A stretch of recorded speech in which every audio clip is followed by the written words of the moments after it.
दोस्तों, आप में से काफ़ी लोग म्यूचुअल फंड में पैसा इन्वेस्ट करते होंगे और वहाँ से प्रॉफिट भी कमा रहे होंगे। कुछ लोग एसआईपी के थ्रू इन्वेस्ट करते हैं, कुछ लोग लमसम में पैसा इन्वेस्ट करते हैं। लेकिन क्या आपको पता है, आप जो पैसा म्यूचुअल फंड से कमा रहे हैं, वहाँ पर आपको इनकम टैक्स भी पे करना होता है। और यही आज की हमारी इस वीडियो का टॉपिक है।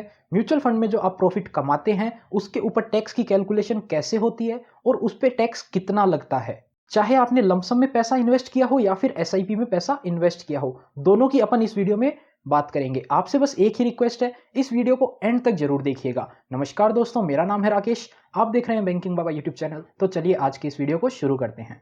देखिए, सबसे पहले आपको यह जान लेना बहुत जरूरी है, आप जो पैसा म्यूचुअल फंड में इन्वेस्ट करते हैं उसके ऊपर कोई टैक्स नहीं लगता है। यानी कि कोई लोग बोलते हैं हमने इस साल 10 लाख रुपए म्यूचुअल फंड में इन्वेस्ट किया तो हमारे ऊपर कितना टैक्स लगेगा।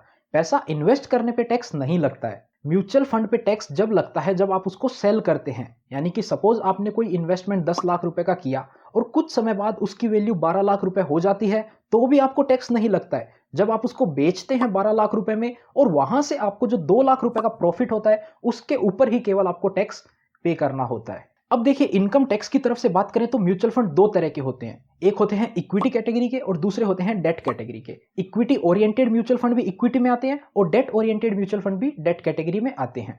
पहले बात कर लेते हैं इक्विटी या फिर इक्विटी ओरिएंटेड म्यूचुअल फंड्स की। अब देखिए, इक्विटी म्यूचुअल फंड की बात करें तो उसको अगर आप 12 महीने से पहले ही सेल कर देते हैं तो उसको बोला जाता है शॉर्ट टर्म कैपिटल एसेट्स, और वहां पे होने वाले प्रॉफिट को बोला जाता है शॉर्ट टर्म कैपिटल गेन। और अगर आप इक्विटी ओरिएंटेड म्यूचुअल फंड को 12 महीने से ज्यादा होल्ड कर लेते हैं और उसके बाद में उसको कभी भी बेचते हैं, तो उसके ऊपर जो प्रॉफिट होता है उसको बोला जाता है लॉन्ग टर्म कैपिटल गेन, और वो जो एसेट हो जाती है वो हो जाती है लॉन्ग टर्म कैपिटल एसेट्स। अब जो शॉर्ट टर्म कैपिटल गेन है उसके ऊपर आपका टैक्स लगता है फ्लैट 15% का। यानी कि सपोज आपने कोई 10 लाख रुपए के म्यूचुअल फंड परचेस करके 12 महीने के अंदर अंदर बेच दिए उसको 12 लाख रुपए में, तो उसके ऊपर आपको जो 2 लाख रुपए का प्रॉफिट हुआ है उसके ऊपर आपको फ्लैट 15% का टैक्स पे करना पड़ेगा, जो होता है 2 लाख रुपए का 15%, यानी कि 30,000 रुपए।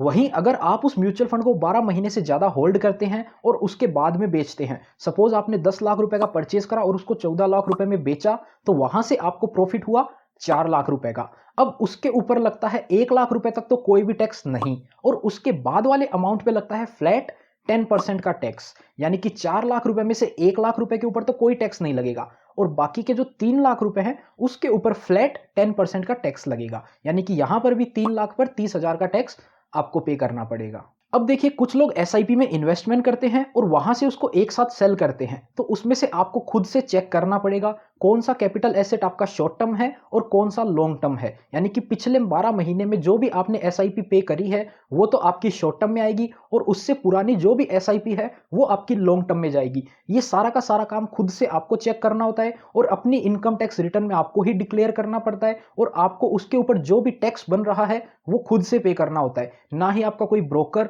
ना ही इनकम टैक्स डिपार्टमेंट आपसे डायरेक्ट टैक्स ले लेंगे। आपको खुद से पे करना पड़ेगा, सेल्फ असेसमेंट करना पड़ेगा, और उसके बाद में जो भी आपका टैक्स बनता है वो आपको पे करना पड़ेगा। अब बात करते हैं डेट और डेट ओरिएंटेड म्यूचुअल फंड की। यहां पर भी दो कैटेगरी बनाई गई है, शॉर्ट टर्म और लॉन्ग टर्म की। अगर आप किसी भी डेट ओरिएंटेड म्यूचुअल फंड को 36 महीने से पहले, यानी कि 3 साल से पहले उसको बेच देते हैं, तो वो आपका शॉर्ट टर्म में माना जाएगा, और उसके ऊपर जो टैक्स लगेगा वो लगेगा आपकी स्लैब रेट के अकॉर्डिंग। यानी कि आपकी इनकम 2.5 लाख रुपए तक है तो वो आपका एग्जेम्प्ट हो जाएगा। आपकी इनकम 5 लाख रुपए तक है तो उस पर 5% का टैक्स लगेगा। जैसे कि आपकी सैलरी इनकम, हाउस प्रॉपर्टी की इनकम, बिजनेस की इनकम के ऊपर टैक्स लगता है, सेम उसी तरीके से टैक्स का ट्रीटमेंट होएगा। अगर आप 30% की स्लैब में आते हैं तो आपको शॉर्ट टर्म वाले गेन के ऊपर भी 30% का टैक्स पे करना पड़ सकता है। वहीं बात करते हैं लॉन्ग टर्म कैपिटल गेन की, यानी कि आप किसी भी डेट म्यूचुअल फंड को 3 साल से ज्यादा होल्ड करके रखते हैं और उसके बाद में बेचते हैं, तो उसके ऊपर आपको जो प्रॉफिट होएगा उस प्रॉफिट पे आपको फ्लैट 20% का टैक्स पे करना पड़ेगा। अब आप सोच रहे होंगे ये 20% तो बहुत ज्यादा है, वैसे भी जो डेट कैटेगरी के म्यूचुअल फंड होते हैं वो ज्यादा रिटर्न आपको प्रोवाइड नहीं करते हैं। तो यहां पर आपको एक बेनिफिट मिलता है जिसको बोलते हैं इंडेक्सेशन बेनिफिट। यानी कि इन्फ्लेशन के साथ जैसे जैसे महंगाई दर बढ़ती है, आपकी जो कॉस्ट है उसको भी एडजस्ट कर दिया जाएगा। यानी कि आपने सपोज 10 लाख रुपए के म्यूचुअल फंड परचेस करे आज से 10 साल पहले, और उसको आप आज बेच रहे हैं 15 लाख रुपए में, तो आपको 5 लाख का प्रॉफिट हुआ। यहां पर आपका 5 लाख प्रॉफिट नहीं माना जाएगा, आपकी कॉस्ट को एडजस्ट कर दिया जाएगा आज के समय में, और उसके ऊपर आपका टैक्स लिया जाएगा। इसको एक एग्जांपल की मदद से समझते हैं। चलिए अपनी कंप्यूटर स्क्रीन के ऊपर चलते हैं। तो दोस्तों ये आप देख सकते हो कॉस्ट ऑफ इन्फ्लेशन इंडेक्स की टेबल है, गवर्नमेंट के द्वारा रिलीज किया जाता है हर साल का इसका नंबर, यानी कि इस साल जो है वो 317 रिलीज किया है। सपोज आपने 2012-13 इस साल में आपने कोई भी डेट कैटेगरी का म्यूचुअल फंड परचेज किया था, उसका नंबर यहां पर आप देख सकते हैं 200 है। तो यानी कि सपोज आपने 10 लाख रुपए का इन्वेस्टमेंट किया था 2012-13 के अंदर, तो उसकी जो वैल्यू थी वो 200 के बराबर थी। तो आपको इसको डिवाइड कर देना है 200 से, और जिस भी साल में आप सेल कर रहे हैं उस साल से आपको मल्टीप्लाई कर देना है। यानी कि सपोज आप 2021-22 और इस साल में सेल कर रहे हैं तो इसका नंबर है 317, तो आपको इसको 317 से मल्टीप्लाई कर देना है। ये हो जाएगी इसकी कॉस्ट ऑफ इन्फ्लेशन इंडेक्स, यानी कि इस साल की कॉस्ट हो जाएगी। 2012-13 में आपने 10 लाख रुपए में परचेज किया और इसकी जो अभी की कॉस्ट है एडजस्टेड कॉस्ट वो निकाल लेंगे अपन। तो इसको आप सोल्व करेंगे तो यहां पर वैल्यू आएगी 15.85 लाख रुपए की। ये इसकी जो है ना कॉस्ट हो जाएगी एडजस्टेड कॉस्ट। 2012-13 में आपने इन्वेस्टमेंट किया लेकिन एडजस्टेड कॉस्ट इस साल की ये हो जाएगी। और सपोज यहां पर आप बेच रहे हैं, इसका जो वैल्यू है वो 20 लाख है, 20 लाख में आपने इसको सेल कर दिया, तो आपका जो प्रॉफिट है 10 लाख से 20 लाख, यानी 10 लाख आपका प्रॉफिट नहीं होएगा। आपका जो प्रॉफिट है वो इसका डिफरेंस होएगा, यानी कि 4,15,000 रुपए ही आपका प्रॉफिट माना जाएगा इस केस में। तो आप देख सकते हैं कॉस्ट जो है आपकी 10 लाख ना मानी जाकर आपकी कॉस्ट है 15,85,000 रुपए मानी जाएगी। इस टेबल के बेसिस पर ही आपकी कॉस्ट एडजस्ट करनी है आपको अपने आप से, और उसके बेसिस पर ही आपको अपना प्रॉफिट निकालना है।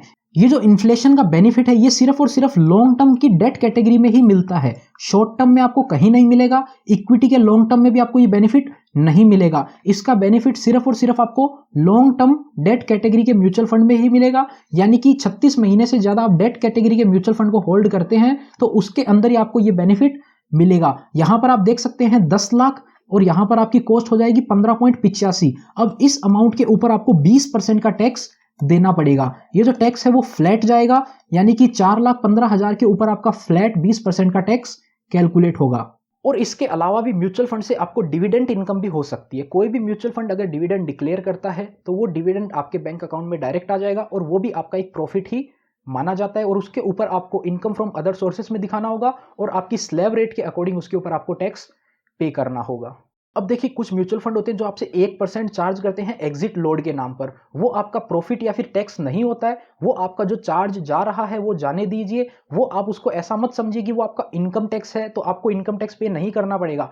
नहीं, वो अलग है, वो उस कंपनी का चार्ज है, वो लेती है तो उनको लेने दीजिए। आपको अपनी तरफ से सेल्फ असेसमेंट करके अपना टैक्स पे करना पड़ेगा। एक और कंसेप्ट होता है स्विचिंग ऑफ फंड का, यानी कि आप किसी एक म्यूचुअल फंड से पैसा निकालकर दूसरे म्यूचुअल फंड में लगा देते हैं। तो उसमें कई लोग बोलते हैं कि हमने पैसा तो निकाला ही नहीं, हमने तो दूसरे फंड में डाल दिया। तो ऐसा नहीं होता है। आपने एक फंड से निकाल लिया यानी कि आपने इसको सेल कर दिया और यहां से जितना भी प्रॉफिट आपको हुआ है उसके ऊपर आपको टैक्स पे करना पड़ेगा। जैसा कि आपको रेट बता दिया उस हिसाब से आपको टैक्स उसके ऊपर पे करना पड़ेगा। और दूसरा जो आप इन्वेस्टमेंट कर रहे हैं वो आपका इन्वेस्टमेंट है, उससे कोई भी मतलब नहीं है। उसको जब आप सेल करेंगे वहां से प्रॉफिट होगा। यानी कि आपने किसी एक म्यूचुअल फंड से पैसा निकाल के उसी में आपने दोबारा लगा दिया तो वहां पर भी आपको जो प्रॉफिट हो रहा है उसके ऊपर भी आपको टैक्स पे जरूर करना पड़ेगा। और म्यूचुअल फंड से जो भी आपको कैपिटल गेन होता है उसके लिए आपको अपनी ITR 2 या फिर 3 फाइल करनी होती है। वो आपको डिटेल में देखना पड़ेगा किसके लिए 2 होती है और किसके लिए 3 होती है। उसका एक वीडियो हमने ऑलरेडी बना रखा है, वो आप चेकआउट कर सकते हैं। ऊपर आई बटन में आपको उसका लिंक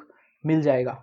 हमने इससे पिछले वाले वीडियो में बात करी थी शेयर मार्केट के ऊपर टैक्स कैसे लगता है और कितना लगता है। अगर आपने वो वीडियो अभी तक नहीं देखा है तो जरूर देखिए, क्योंकि जो भी शेयर मार्केट में इन्वेस्ट करता है उसके लिए बहुत ही काम का वीडियो होने वाला है। और अगर आप शेयर मार्केट में इन्वेस्ट नहीं करते हैं तो आपको भी इन्वेस्ट जरूर करना चाहिए। कितने भी अमाउंट से आप स्टार्ट करिए, आपको इन्वेस्ट जरूर करना चाहिए। अगर आपके पास डीमैट अकाउंट नहीं है तो आप डीमैट अकाउंट खुलवा सकते हैं। इस वीडियो के डिस्क्रिप्शन में कई सारे आपको लिंक मिल जाएंगे, आप किसी भी ब्रोकर के साथ अपना डीमैट अकाउंट खुलवा सकते हैं। इस वीडियो में इतना ही। उम्मीद करते हैं आपको वीडियो पसंद आई होगी। अगर वीडियो पसंद आई हो तो लाइक करना, चैनल पर नए हो तो चैनल को सब्सक्राइब करना, अपने दोस्तों के साथ इस वीडियो को शेयर जरूर करना। मिलते हैं आपसे फिर किसी नए और इंटरेस्टिंग वीडियो में, तब तक के लिए अपना ख्याल रखिएगा।